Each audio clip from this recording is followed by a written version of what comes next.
Hi, Tammy. Good morning. So just for example, like I'll just go into this one. So like all staff. So when I go to click on it, go to view, then you click on this. So this tab is already open. So what happens is once you click on this tab, there's going to be something that pops up right here. You can just close that out and then you go back to this tab, and that's where you're going to find that little box that you check and hit finish. So just kind of watch.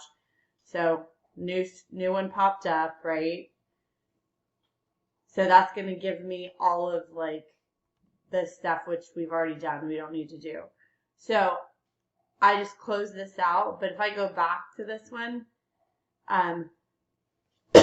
sorry, you're going to click on next.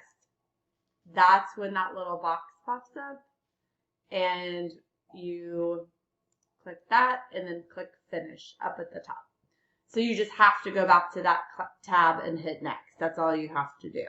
So hopefully that helps. Yeah.